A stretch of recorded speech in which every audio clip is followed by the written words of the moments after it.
পৃথিবীর কোনো ডাক্তার দেখে আপনি সুস্থ হবেন না। আপনাকে যা করতে হবে সেটা আপনাকেই করতে হবে, সেটা করলে আপনি সুস্থ হবেন। আমাদের এখানে যারা সুস্থ হয়েছে তারা, যাদের কোষে ওভারলোড, তারা কোষ খালি করেছে।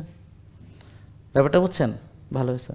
তো সবার তো সমস্যা একটা না, এটা একটা প্রবলেম। কারো ইনসুলিনের অভাব, তাদের ইনসুলিন দিতে হয়। কারো আবার ওজন অনেক কম, খেতে পারে না, আইবিএসের রোগী, তাদেরকে আবার ভালো কিভাবে খাবে সেটার পরামর্শ দিতে হয়।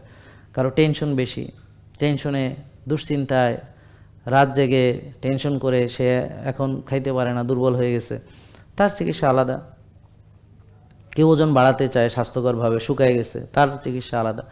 কেউ অনেক মোটা হয়ে গেছে, ওজন কমাতে চায়, তার চিকিৎসা আলাদা। তো এই জন্যে আমরা প্রতিটা মানুষের কি কি সমস্যা সেটার আলোকে, তারপর তার কোষে ওভারলোড আছে কিনা, তার ইনসুলিন লেভেল কত, তার সুগার লেভেল কত, তার হোমাআইআর কত, তার ইনসুলিন তৈরি হয় কিনা, ব্যবহার হতে পারে কিনা ইত্যাদি আমরা পরীক্ষা করি। ভিটামিন ডি লেভেল কত, ইমিউনিটি কেমন, এগুলো পরীক্ষা করে তাকে তার জন্য উপযুক্ত খাবারের একটা দেয় যে আপনি এই ধরনের খাবার খাবেন।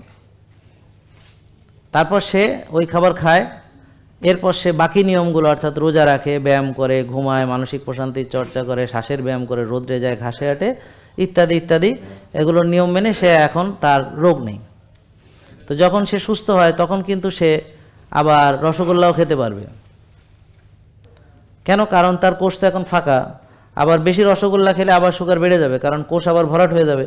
তো একবার ধরেন পুকুর কাটছেন, কাইটে আবার ভরাট করছেন, তো আবার পুকুর কাটাও যাবে, ভরাটও করা যাবে। তাহলে এটা কোনো ফিক্সড কিছু না যে এটা আপনি কোষ খালি করছেন চিরজীবনের জন্য খালি। তা আসলে তো কোষ খালিই ছিল, আপনি তো ভরছেন। আল্লাহ তো আপনারে দিছিল ঠিকঠাক, তা আপনি তো এটারে নষ্ট করছেন, ভরছেন তো আপনি।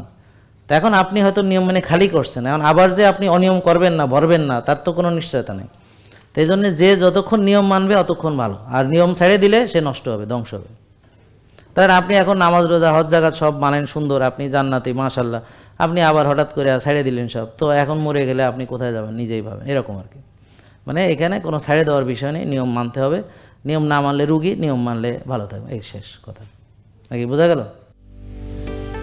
জেকে লাইফস্টাইল, ওষুধ মুক্ত সুস্থ জীবন।